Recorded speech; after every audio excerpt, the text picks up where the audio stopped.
Next up, we have another panel discussion on integrating traditional healing practices in modern mental health care. We're about to unlock the secrets of blending traditional healing methods with contemporary mental health practices. Get excited. And here to lead the pack, I'd like to introduce you to our session's moderator, Diane Castell of Velocity LLC, plus our amazing pool of panelists. Please come to the stage, guys.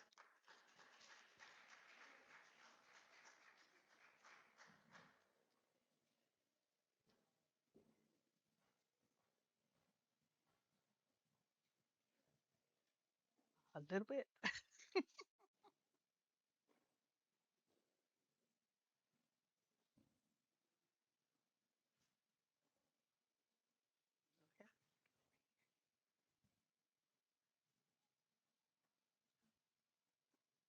Good afternoon. Happy to see you all here. Since you've been sitting for a while, why don't you all stand up and we'll do a little bit to wake you back up. One of my favorite things is arm circles. They're really easy. You want to make sure your thumbs are pointing out, stretch out your arms, and we're going to do arm circles. Forward. 1, 2, 3, 4, 5, 6, 7, 8, 9, 10. Now let's go backwards. You want your thumbs pointing backwards too. 1, 2, 3, 4, 5, 6, 7, 8, 9, 10. Another thing to help is you take your knuckles like this, or your fingers to the knuckles, put them on your side of your head and go 1, 2, 3, 4, 5, 6, 7, 8, The chicken dance. 10. Yes, Almost but it helps you wake back up because you've been sitting. we haven't seen. Yes, we have. We're all happy to be here and to go through the ideas of how you can integrate traditional healing into modern medical care. Each one of us is going to introduce ourselves. As I was introduced, I own a company called Velocity LLC. We look for any solution that works to create a better world and better health for people and families. I have over 14 certifications in various areas and love to help people get their lives back on track, health wise and mentally, and with their relationships. This is Hi, Dr. Michelle. my name is Michelle Graydon. I have a PhD in clinical psych as well as extensive training in neuropsychological assessments. I was previously at the University of California, Irvine in pediatric neurology, and then decided to, quote, retire and open my own private practice. But at that time, I moved from more of a brain approach to adding into healing modalities into my treatment with my patients to kind of get them a better understanding of how they can reduce anxiety through meditation and how they can reduce a lot of things that they just didn't put together because they weren't aware of how all of those things worked in the brain. So I got to take my brain stuff and move it over to therapy to kind of give a more comprehensive approach and a shorter time span. You know, you get these skill set and it's 6 months and you have it in your toolbox, and then that's it. So I will let Howard go. Thank You're you. welcome. My name is Howard Savin. I'm a PhD child psychologist. I've been working with special needs kids for the past 40 years, both on the behavioral health side and more recently, the past 15 years exclusively in autism services. What attracted me to child psychology was the finding that uh, with the availability of the home environment and parents, one has the ability and potential to manage the key variables in the child's life to shape and develop desirable behaviors, get rid of other less than desirable behaviors, and to shape skills. Um, Breakthroughs in autism have been particularly appealing in that we take a disease that until 40 or 50 years ago was viewed as untreatable. Many of the people with those symptoms and behaviors were institutionalized. And that was that until a very effective behavioral protocol, applied behavior analysis, came into being. With that, we have the key variable of the parents in the home environment, which in fact is proved to be the most elusive component in getting the most desirable results. I'll talk about more about that. Hello, I'm Katie Cosgrove. I'm the founder of Grief is Good. I am a grief coach and a certified trauma support specialist and a death doula. So I came into this work after struggling with grief and unresolved grief that caused burnout, depression, and anxiety for about a decade. And once I woke up to the fact that it didn't have to be this way, I started to find my mission and purpose in helping others work through unresolved grief and helping others transition through end of life care. So I focus a lot on different healing modalities and working with different types of practitioners to refer patients and clients and in type of a holistic care. And that's part of my work as being trauma informed. So I work a lot with patients who are experiencing a end of life diagnosis, patients who have unresolved grief, and people who are just looking for legacy planning and to get their end of life plans together. Thank you all. We have a few questions we're going to start with, and then we'll open it up for any questions that you may have. And Dr. Michelle, if you would address initially, and anybody can chime in later, how do traditional healing practices differ from the modern mental health care? Well, I think for me, when I would have a patient come in, it would be a traditional psychotherapeutic session, which I still do, and utilize that information to now, instead of medication, we do meditation. We know from studies that 80% of, people can successfully modulate their anxiety through meditation. So I started learning more about all of those modalities. I became a Reiki master. I'm a sound healing master because I did Reiki myself. And so part of my practice is just really synthesizing the mind, body, and spirit and really putting that together. So for me, with a client, we work through and try to find your core issue. Everybody has a core issue that makes them reactive to whatever it is they're reactive to. So within a couple weeks, we can get to that. We, process through a lot of stuff and work through that. And then we do my journal, because what you realize in journaling is the brain is so obviously neuroplastic, right? Neuroplasticity is the big word, but in journaling and writing, you're activating the reticular activating system, which then activates your focus to whatever it is you're writing. And we've gotten so far away from writing and really enjoying writing, the art of writing. And then when you look at how it can just make those neuro linguistic shifts for you, because you start your day with a gratitude. You have your morning gratitude, your daily thoughts, and I have an evening gratitude. And then what I work with you in a weekly basis or 2 weeks, whatever that is, or online, is then you have your manifestations, your meditations, and your affirmations, which are all activating different neural circuitry in the brain, which is now retraining your brain to have a positive shift, a positive focus, and being in control of your anxiety, being in control of your panic, being in control of all of these things that, you know, uh, since COVID, right? Anybody that didn't have an anxiety disorder before it certainly does now. I mean, there's nobody that became unscathed by that. And anxiety is good for us, right? Anxiety makes you get to work on time. Anxiety is what makes you successful and meet all your timelines and deadlines. But it's not good when it's excessive. So the key is really learning how to modulate your anxiety, depression, whatever the symptomology is. We can deal with it psychotherapeutically, but then I pull in Reiki, sound healing, and we talk about the science of all of those modalities and how, from my perspective, how they work in the brain, because that's what fascinates me. You know, if you think 15 minutes a day of meditation is going to increase your gray matter, by 80%. The Sarah Lazarus from Harvard took patients that didn't meditate and patients that did MRIs on all of their scans. And what she found was the people that in the 50 to 60-year-old group that did the meditation 15 minutes a day, all of us sit in our bed and scroll on our phone at night. Everybody can meditate and write for 15 minutes before you go to sleep. And then think about that.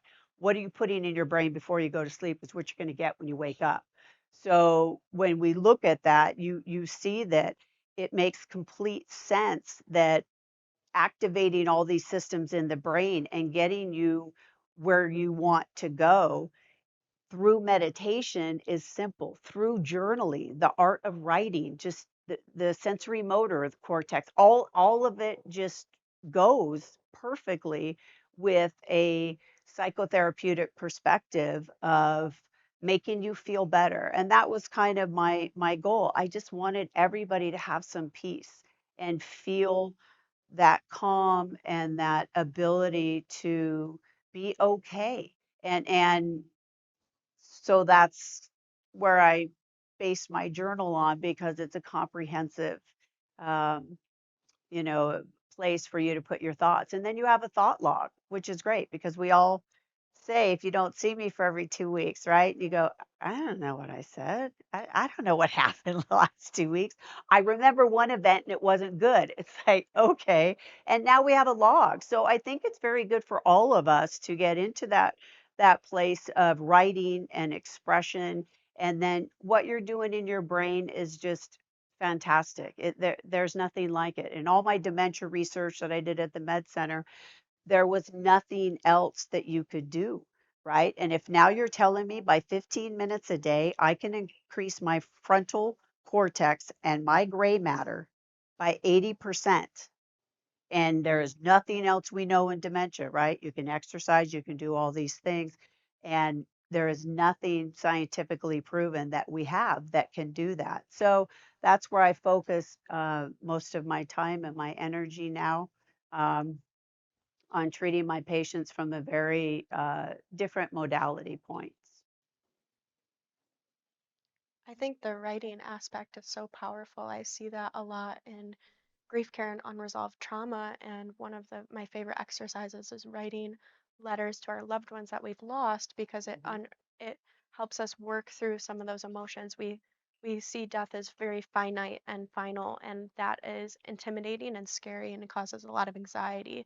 So opening this conversation up of things are still active, and through writing and these different therapies that we can work through those things that we think are finite, we find resolution and healing in places we never expected to.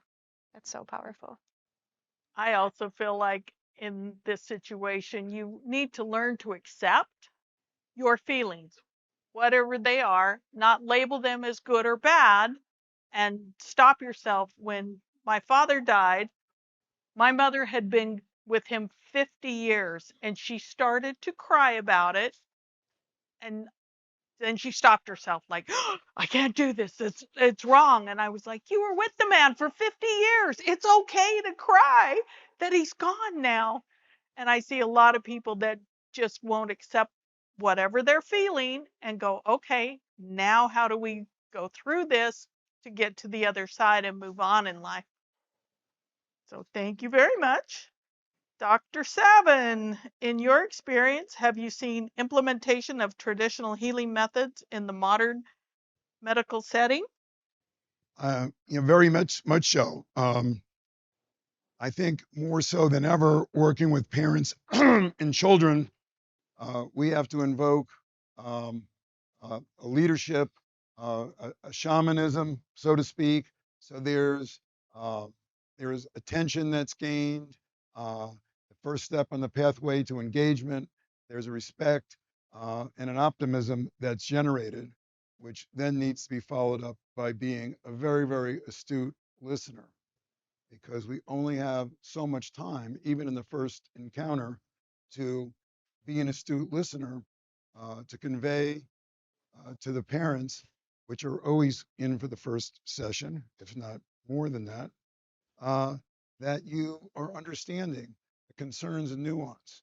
Being diagnosed with autism, one's child, is a very shattering diagnosis. There is no cure per se, even though there is often effective treatment.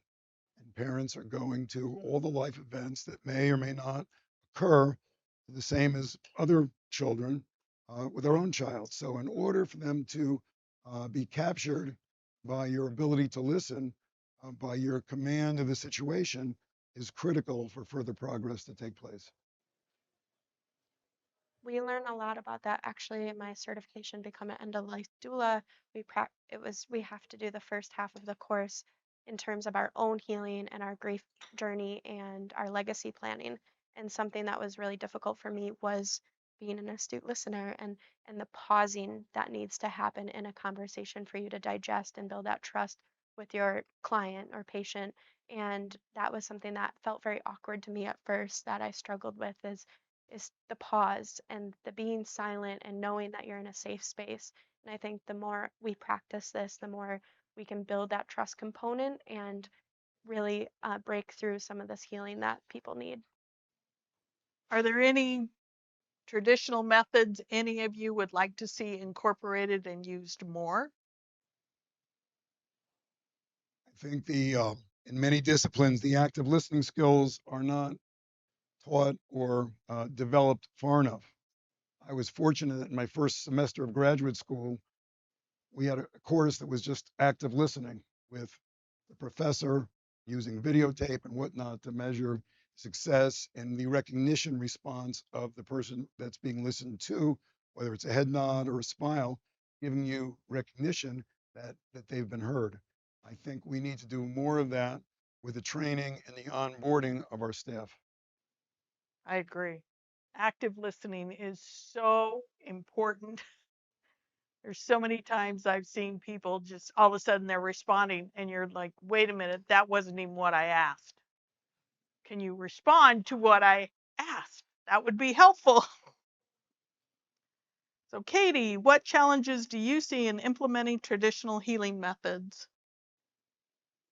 I think the biggest challenge that I see is the stigma around traditional healing practices because a lot of it goes both ways, though. A lot of people that are in the traditional healing world have the stigma of the medical world being very sterilized, being scared of over medication, being scared of addiction, and things like that. Whereas, if you're a very medically trained person or medical focused person, the traditional healing world has a sort of like woo woo aspect to it, where if we integrated these, we can find more holistic care and I think this approach is really important in trauma informed care. And to answer your question earlier, it's not really a traditional healing modality, but it's something that I believe that every person, no matter what kind of industry they're in, should learn because it teaches us how to approach issues and problems in a holistic and caring and empathetic way. And I think that that's so important in our today's society because we often are quick to answer and quick answers tend to create worse problems unfortunately. So I think that that's a huge obstacle that we face is destigmatizing the world of traditional healing. And I this this race towards technology and elongating life has a almost a back end of not being able to accept death in my world and it becomes problematic because we we want to keep going and keep going and keep going and keep going and it creates this cycle of is this person living well? Is this a good life? And so something that I focus on and I speak about often is the idea of a good death and how this idea is so important because we can have a good death. We can have a good transition if we prepare for it well and we're emotionally sound. And I think that that's something that I see a lot as an obstacle is we have this race towards being alive forever. And of course, why wouldn't we? We like to be alive, so it's fair, but it creates a lot of issues. And something that we actually were speaking about earlier is this idea that once why as Michelle brought up earlier, why don't people meditate? Why don't people fill out the journal? Why don't they spend 15 minutes instead of scrolling on Instagram? What is the disconnect there? And what I see in my world is that there is this fear of opening up, and we are scared that once we open up, the floodgates open and we can't control ourselves. And a lot of the clients that I see tend to be very nervous or fearful of going into talking about grief and death because they're scared to say it, that it'll bring death around closer and sooner, or they're scared that they don't know what they're going to do. And this idea that once I start, I don't know if I can stop. So really reassuring people that by opening up and accepting our feelings and harnessing our own power for good is crucial, and it'll help us kind of heal along the way. So those are probably the biggest obstacles I see at integrating them, but it's so important too because we can provide more holistic care to everybody. And that's what I like really about what I do is my education and my expertise is as a clinical psychologist. So when you come in, you're not going to get that traditional, okay, well, sign up for a year. We'll go through this. We'll go through everything you have, and then your healing options are, well, you can have medication, and then that's going to change everything for you. So really understanding that aspect that you're the one that changes everything. You're the one that feeds your brain what you want to see and empowering you to understand how that brain works for you, how your brain works, how you're perceiving things, and then how we can modulate that and retrain your brain because neurons that fire together wire together. So in the same way you see that with stroke patients, right? The right hemisphere will take over the left and the left will take over the right, whatever it is. We have so much neuroplasticity in our brains that we are just not utilizing in order to make ourselves peaceful, calm, generous, gratitude filled human beings. And I think if I can get people in with the PhD part, then I can transition them over to the healing modalities and think it's not that clinical. If we can utilize these other strategies to get you to feel better, that's the end result, right? We all want to feel better, but the work with the journal has to be done. So I think that's my biggest barrier is if somebody comes in on the traditional side and I'm trying to move them towards some of the healing modalities. I mean, I have a patient now and she says, this doesn't work. And I said, yeah, okay, I'm familiar with that. It doesn't work. You can't just say you feel good and then you feel good. Okay. And then she made a complete neuro-linguistic shift and everything out of her mouth was positive. So I stopped her and I said, did you hear all that? And she said, I know, but it still doesn't work. I said, okay, it doesn't work. Well, we're just going to keep going and working through the journal and working through you retraining your brain into this neural pathway to happiness, to gratitude, to just feeling better. I mean, that is the goal for all of us. We just want to feel better. So I like that part of my practice because I can still deal with the clinical and then move you into life changing things that don't make you rely on a psychologist or a psychiatrist or anybody because you can harness that power of your brain within yourself if you just know how to do it. That is so important. One of the things I start with my clients is focus on their nutrition. Let's improve that and change some things. Not that you have to do it all at once, because I know that can be really challenging. But like one of the things I did with my former spouse is I no longer had soda pop in the house at all. I never did, but he loved soda pop. He'd go out and come back, and I go, "You had soda pop, didn't you?" And he goes, "How'd you know?" And it's obvious in your behavior that you had soda pop. Now, if you want to drink it, I'm not the food police or, whatever. You can still, there are those are your choices to do. I just realized the effect some of these things are having on the way you feel. And if you want to really improve your health mentally, physically, your relationships, changes are necessary. I'd like to bring up something that you alluded to a bit earlier.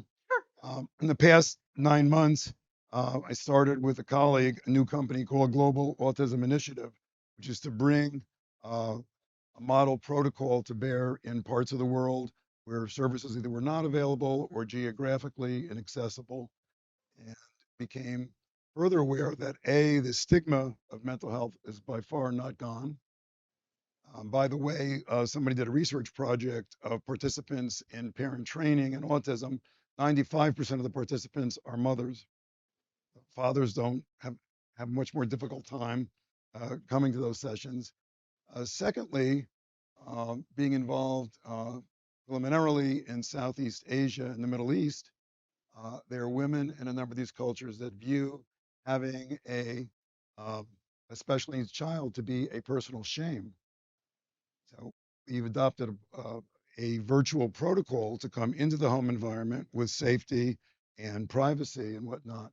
We're still have a big challenge on our hands in order to be impressive enough in the initial interactions to get people to take the next step, even within their own home. Oh, yes. No, I personally, my oldest sister was very medical model, and she used to look at all the things I did with my children and myself and patients or clients, whatever. And she was like, "Your stuff is all bunk and snake oil and whatever." And I went, "Okay, but my kids aren't going to the hospital like you are and having surgeries like you are and having all these other issues." And it's a challenge, even when it's right in your own family and they can see what you're doing and you can see what they're doing. I can't even imagine, in a culture, the challenge to overcome the idea that, oh, my child's defective, I must have done something incorrectly. And that's why. So, I think also it's just about creating more tools in the tool belt, mhm. being open to different modalities and different type of practitioners and working in conjunction because every person needs a different holistic care. And for me, it's about creating those relationships so that we so I know my limits. I know when I need to contact somebody else to step in or make a suggestion that one of my clients go see a psychologist or psychiatrist or go to acupuncture or go, like this idea that we can fix it all. One person can fix it all, and it's not the truth. Like we are a community and it takes a village, and I think providing more tools in the tool belt is so important.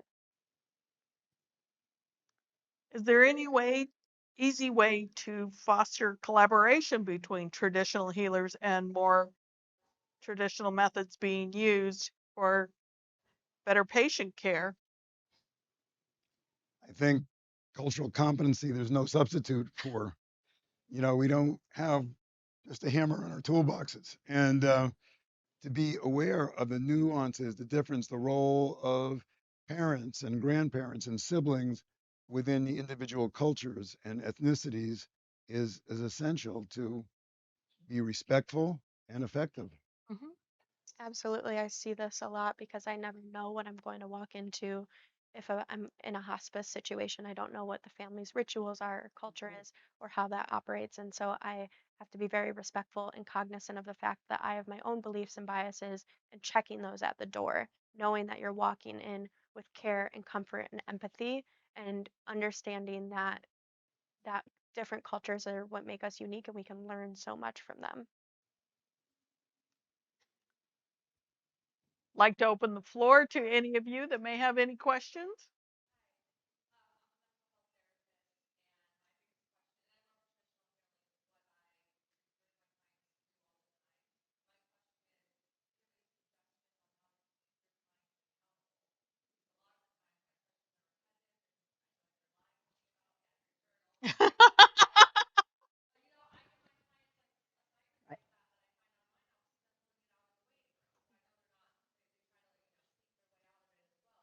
But then that becomes your session, right? Because I have the same thing. I struggle with that with my patients. I told my patient to get a calendar because she doesn't know why she can't get places on time, but she has no calendar. So she brings in a calendar. I'm not kidding you, this big. And I said, okay, so clearly we have some resistance here. So what do you think the underlying, what is the problem? And then psychotherapeutically we get to it that her mother was controlling, her mother had lists, her mother had all these things, and so she was going to defeat her mother by not doing that. And I said, well, how well is that working out for you in your life? Is that working out for you? So then kind of moving them towards understanding their self-sabotage. I mean, it's huge. That's what it is, right? They're all self-sabotaging. And if you understand the basic, all behavior is purposeful, right? All we know this, all behavior is purposeful. There is something you're getting, there is some gain at the end. Now, you might not want to admit it or delve deep enough to pull that onion back to say what's operating on this. Like with her, I said, well, clearly now you're your mother. So you're going to need to move that out, release that, because how is it serving you? None of that serves any of us to stay stuck in the family dynamics. Nobody was raised in an igloo. So we were all have our family dynamics behind us. But being able to, at this point in your life, certainly as an adult, look at those things and say, okay, yeah, I came out of this, this, and this, but what's the flip side of that? I came out of poverty, let's say. Okay, well, that made me very resilient, very able to do other things. It made me very motivated to get a degree or do something to ensure that that wasn't going to be my life. So there's always the beauty in the struggle. There is no struggle we go through that isn't a cathartic event, right? Because why are you struggling? Because it's not working. So have you had enough? Are you ready to look and say, okay, I'm going to, just like what you alluded to, your mom, she couldn't cry because she thought she would never stop. My mom did the same thing with grief. But, manning up and saying, okay, yeah, this is the lower vibrational energy that I was raised with, but I'm here. I want high vibrational thoughts, high vibrational energy at all times. I mean, just getting up, waking up, and saying, today is a magnificent day. It just is. Why? Because I woke up. And it's interesting, if you go and do that, I do it all the time in the grocery store. They'll go, oh, how are you doing? I go, fantastic. And I exaggerate. And then they're like, well, what do you mean you're doing fantastic? Like, what happened? What was great? I said, I woke up this morning. My brain is functioning and my body's functioning. I win. That's it. That's all that has to be there for your level of gratitude to raise that. And when you raise your level of gratitude in your brain, you're releasing serotonin. So there's so many, brain things in there that make this so far from woo woo. It is science. Everything is backed in science. And so I think that's the good part. The the other side of it, which is also behaviorally scientific, if you go to the work of B.F. Skinner in the 50s and 60s, found whether it's pigeons, Yep. white rats, or humans, we have schedules of reinforcement that underlie our behavior. It may be challenging at times to figure out what is reinforcing and sustaining that behavior, which gets at some key factors.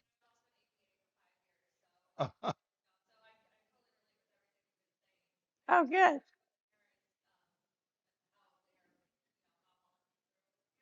Yeah. For me, oh, sorry, can I just Oh, really yeah, quick? go ahead. For me, I just want to emphasize this idea of incremental change too. That's something that I see with a Yes. lot of my clients is I have three options basically, and they can choose an option. Option one is an app where they have to record every single day. They quite literally quantify how they're feeling, and we celebrate. They said, "Oh, this week's average went from a 3 last week to a 3.2." And that's incredible. And I said, this, a point two is a great. That's a great change. Number two is collecting rocks because I love rocks, honestly. So we start with a tiny, tiny, tiny little pebble, And every day they do that activity, or that they do their journal, or they do a worksheet, or they just practice kindness twice a day. They pick up a rock and they take it home, and they put it at a little on their stoop or on their porch or in their, for me in my bedroom, they start a pile of rocks. So it starts really small, and gradually you get a little, you go to a stone, and then you go to a small rock, and then you get this collection. By the time you have this big pile of rocks, and you can physically see how that's changed. And the third thing that I offer is a reward system. So this personally works for me because I write my big task of the week, or my big task of the month. I'm going to make all of my doctors. I unfortunately have a lot of doctor's appointments, so I'm going to make all of my doctor's appointments. If I make all of those, I'm going to take myself out to dinner at my favorite restaurant. And so like those are the three options that I give them, but I definitely recommend the incremental change option. Yeah, thank you for the question. I can't see. That light's so bright in our eyes.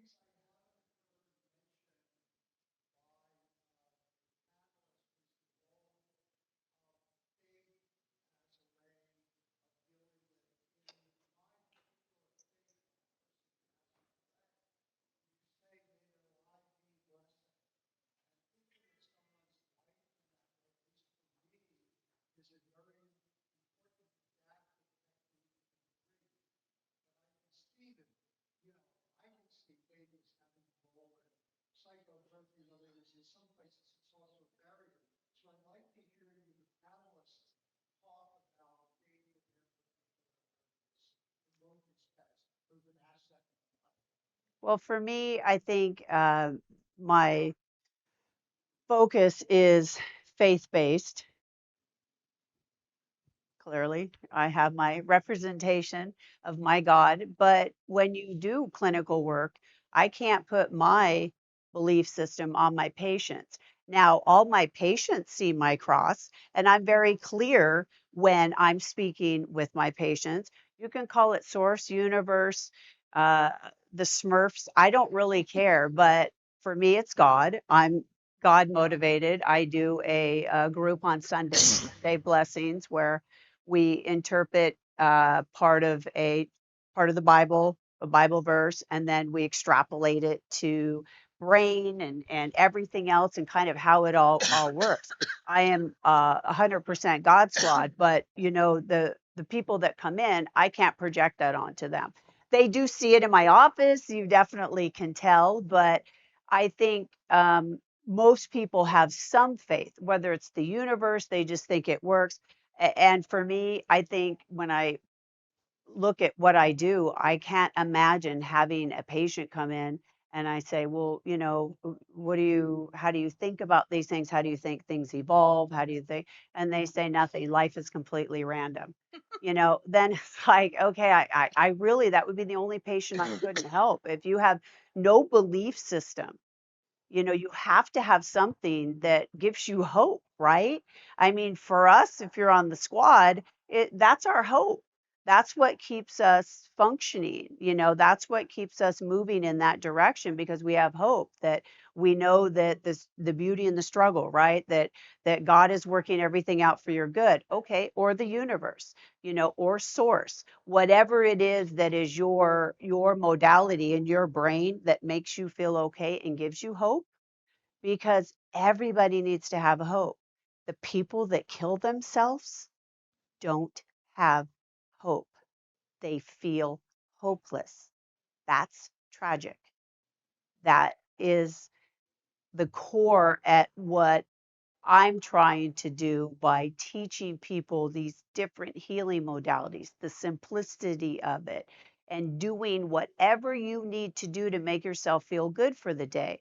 I have patients say, well, I just want to be normal. And I said, well, what is that? How does that look? You don't know what anybody in this room is struggling with. Not one of us know that. We all get up and we put on our face and we walk out into the world. And I think they alluded to some of this in previous lectures. Like, if somebody's sitting alone, you say hello, you say, hey, can I, sit and have lunch with you? You don't know what anybody's struggle is. You don't know what anybody's going through. So to have this comparative analysis that somehow that's normal, you don't know how much it takes for people to get out of bed.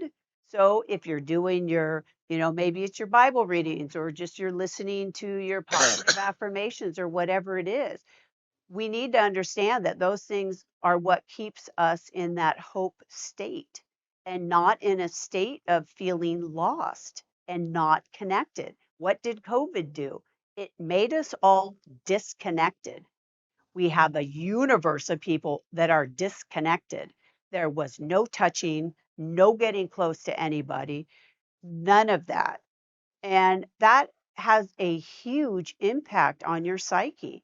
So I think, for me, yes, it's for me personally, it's all God based, but I don't know what your God is. So, I tell things as I see it, and then you just input what it is for you. If it's God, if it's source, if it's universe, you're atheist. Okay. That, it doesn't affect my vortex what anybody else is, right? And that's where you have to get. You have to get to that place where you're so self confident that you have your vortex around you that says, I'm not going to allow in any negativity, and all that spins around you. So you can go onto Instagram, you can go onto the politics, you can get on the news, and you can listen to all the negativity that's around us everywhere. Or you can choose to stay in your vortex. It's not putting your head in the sand. You're aware of things going around you. But if you can't fix, alter, or change it, why is it in your vortex?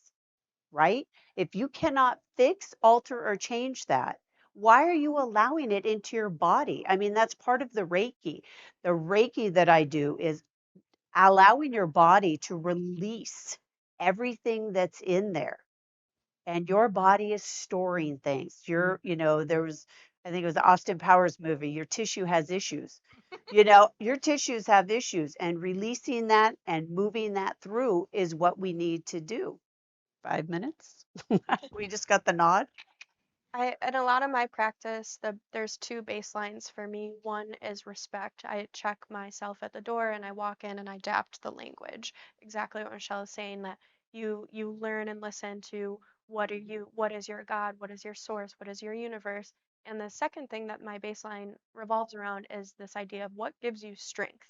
When I walk into a room or when I walk into a coaching session and somebody's having a hard time, what gives you strength? What do you draw on? And that's something I'm personally spiritual but not religious, and something that I can't say the universe or God or source, but for me what gives me strength is my uncle said my grandma's eulogy.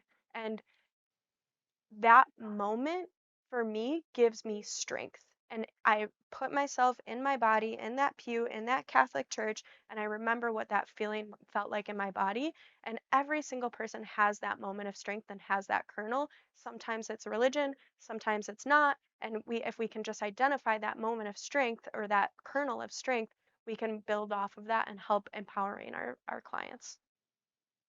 I believe in that we grow we grow by learning. Oh, there's growth in the learning experience, and that there's tremendous valuing or try to inculcate the belief in our social and interpersonal relationships. Like loneliness is deadly. I think we've learned that in a medical and psychological sense. So valuing our relationships, growing relationships, and learning become more fully conscious and adept as individuals is critical. Absolutely. I agree with all of everything you've Makes said, sense. because relationships are the only things, in my opinion, that are the most important in life, is the relationships you cultivate with people and that they feel good being in your presence. Yep, Are we out of time I or? think we are. Sure. See anything.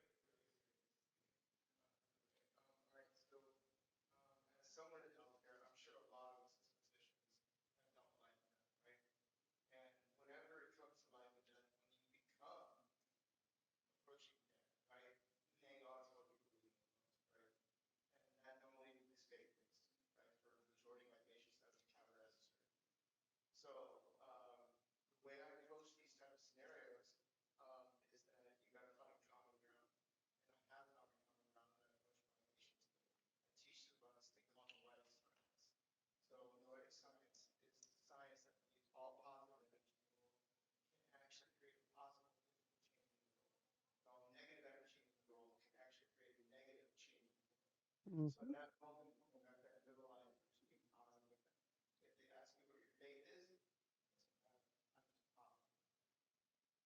Yep.